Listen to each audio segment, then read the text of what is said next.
I entered Jordy Johnson's Gnome contest, and here it is. Stay tuned, and I'll show you how I did it. Right here now, what I have to do is make this to where you can take it out and turn the light on and put it right back in there. But it has to have wood kind of stacked around it here. And to do that, I'm taking this piece of cottonwood bark and we're splitting it with the hand chisel to try to get some scrap pieces of wood to break off. We'll just split that like we do kindling, and it breaks off several pieces, and then and we'll keep splitting it till we get what we want. And I get a little bit right there.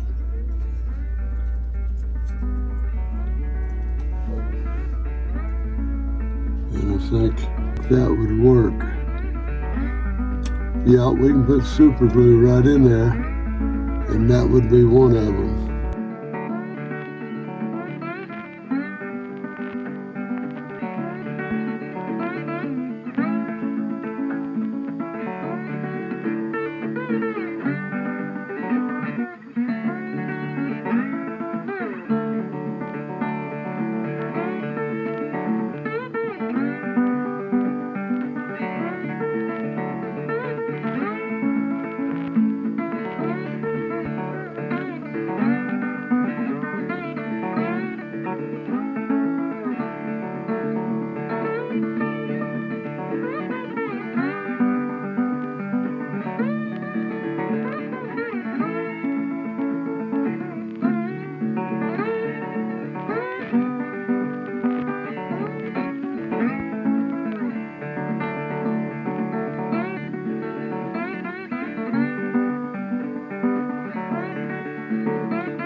Okay, my overall display, the Gnome hat null is about 5.5 inches, and I guess he's from elbow to elbow, he's about 3 inches wide, and the overall stand and display is 10 inches by 7 inches tall.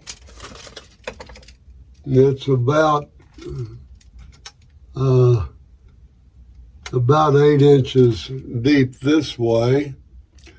So 7 by 8 by 10. Mushrooms are about 2.5 inches tall. These are the morels over on this side. That's my favorite mushroom. We get a lot of them across Indiana, Illinois, and Missouri. I'd say, you know, in Illinois being the best spot in the nation for hunting morels in the springtime.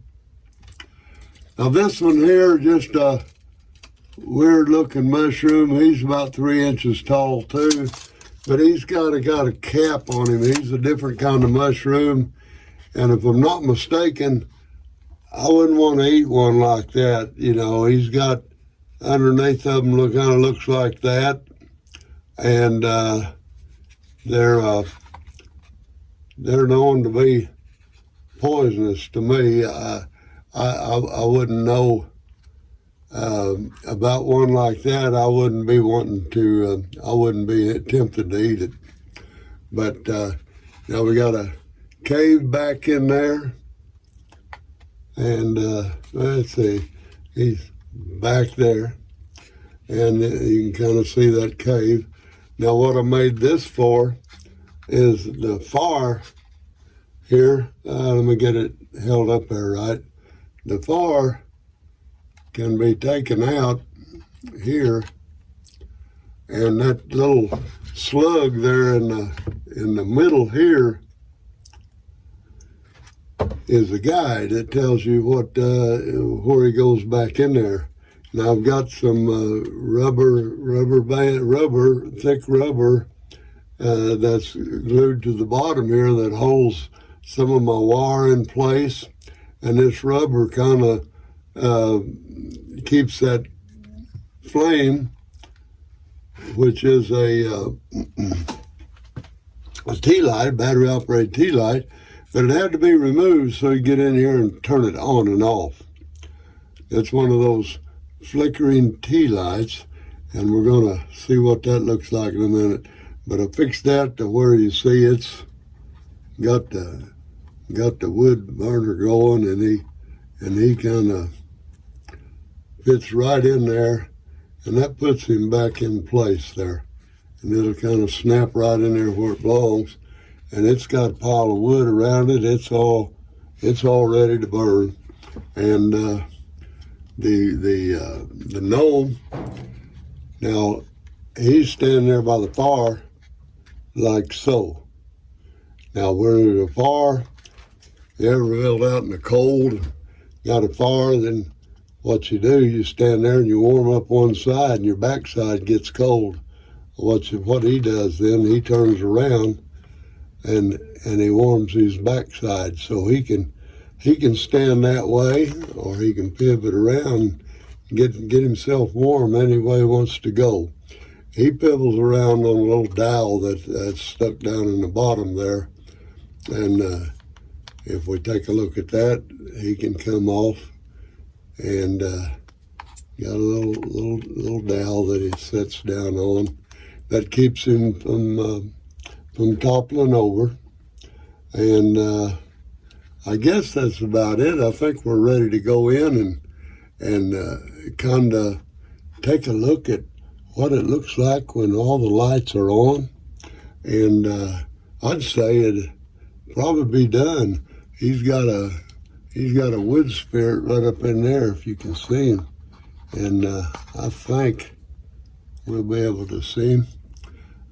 He's kind of got that one hidden in the back of him, but anyway, that's about the way it is. Let's go in there in the dark room, and we'll turn the lights on and see what he looks like.